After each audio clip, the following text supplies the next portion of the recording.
ಸಿರಿಚರಿ channel. ನಾನಿವತ್ತು ತೊಂಡೆಕಾಯಿ ಪಲ್ಯ ಮಾಡೋದನ್ನ ಹೇಳ್ಕೊಡ್ತಾ ಇದ್ದೀನಿ. ಮೊದಲಿಗೆ 1 ಸ್ಪೂನ್ ಸಾಸಿವೆ, 1 ಸ್ಪೂನ್ ಜೀರಿಗೆ, 1 ಸ್ಪೂನ್ ಉದ್ದಿನಬೇಳೆ, 1 ಸ್ಪೂನ್ ಕಡಲೆಬೇಳೆ ಹಾಕೊಂಡು ಸ್ವಲ್ಪ ಬಿಸಿ ಮಾಡ್ಕೊಳ್ಳಿ.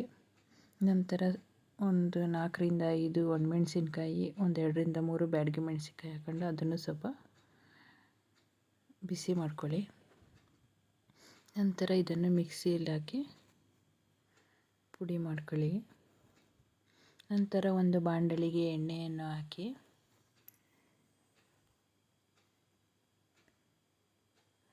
ಅದಕ್ಕೆ 1 ಸ್ಪೂನ್ ಸಾಸಿವೆಯನ್ನು ಹಾಕಿ, ನಂತರ ಒಂದು ಒಣಮೆಣಸಿನಕಾಯಿಯನ್ನು ಹಾಕಿ, ನಂತರ ಈರುಳ್ಳಿಯನ್ನು ಹಾಕಿ ಚೆನ್ನಾಗಿ ಹುರಿದುಕೊಳ್ಳಿ.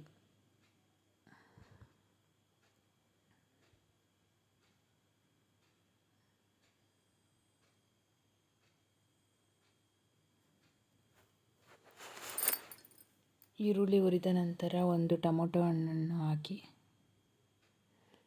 ಚೆನ್ನಾಗಿ ಎಣ್ಣೆಯಲ್ಲಿ ಹುರಿದುಕೊಳ್ಳಿ.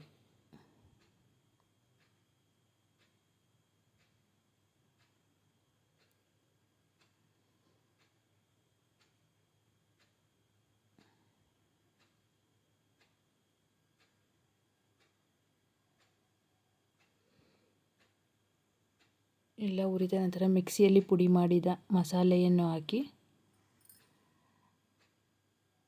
ಹುರಿದುಕೊಳ್ಳಿ. ನಂತರ ಇದಕ್ಕೆ ಸಣ್ಣಗೆ ಉದ್ದುದ್ದ ಹೆಚ್ಚಿರೋ ತೊಂಡೆಕಾಯಿಯನ್ನು ಹಾಕಿ ಹುರಿದುಕೊಳ್ಳಿ. ರುಚಿಗೆ ತಕ್ಕಷ್ಟು ಉಪ್ಪನ್ನು ಹಾಕಿ, ನಂತರ ಇದಕ್ಕೆ ಕೊತ್ತಂಬರಿ ಸೊಪ್ಪನ್ನು ಹಾಕಿ ಚೆನ್ನಾಗಿ ಮಿಕ್ಸ್ ಮಾಡಿಕೊಳ್ಳಿ. ತುಂಬ ಟೇಸ್ಟಿಯಾದ ತೊಂಡೆಕಾಯಿ ಪಲ್ಯ ರೆಡಿಯಾಗಿದೆ. ನೀವು ಒಮ್ಮೆ ಟ್ರೈ ಮಾಡಿ. ಇಷ್ಟ ಆದರೆ ಲೈಕ್ ಮಾಡಿ ಫ್ರೆಂಡ್ಸ್.